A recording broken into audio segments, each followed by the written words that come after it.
আসলে সমস্যা কি বলতো, ও দাদু ভাই তো বাড়ির সকলকে ছাড়া শুধু পুতুলকে নিয়ে বেরোতেই চায় না। হ্যাঁ তাও বটে, আমার ছেলেটা এত একগুঁয়ে হয়েছে না মা।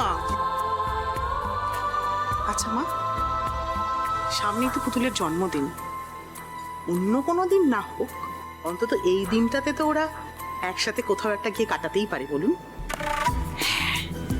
এইটা তুমি একদম ঠিক বলেছো, দাদু ভাই নিশ্চয়ই এটাতে কিচ্ছু বলবে না, কোনো আপত্তি করবে না। তবে বড় বৌমা, আমি দেখি ভাবি কি করে তো দুজনকে একটু একান্তে সময় কাটানোর জন্য পাঠানো যায়, ভাবি আমি।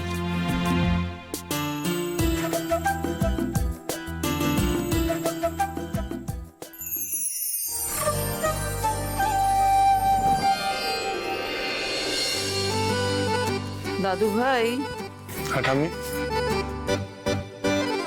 আমি ভাবছিলাম একটা কথা। এই যে তোমরা সবাই কলকাতায় গেলে, সিসিটিভি ক্যামেরা দেখে টেকে এলে, তো অর্ডারটা করে দাও, আর দেরি করে কি লাভ। আমি বলি কি, তুমি আজই চলে যাও আর পুতুলকে নিয়ে যাও। সে কি, পুতুল গিয়ে কি করবে? ও মা, গিয়ে কি করবে মানে?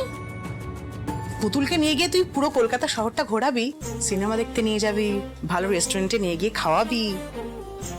আগের বার যে কলকাতায় গেলি, ওই তো একটা শুধু মলেই ছিলি। হ্যাঁ, আর তোদের আজ ফেরার দরকার নেই, দুদিন কলকাতায় থেকে তারপরে আয়। আমি, তুমি বুঝতে পারছো না, ওর স্কুল কামাই হবে। স্কুল কামাই হলে হবে, পরীক্ষার তো এখন অনেক দেরি আছে রে ময়ূর।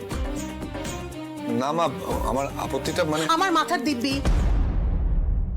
তুমি পুতুলকে নিয়ে যাবে কলকাতায়, ব্যাস।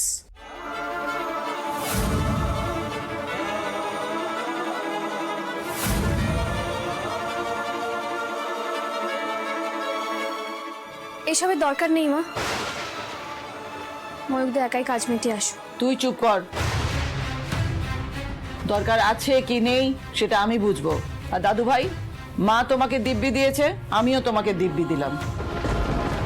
এবার দেখি তুমি কি করে ওকে না নিয়ে যাও।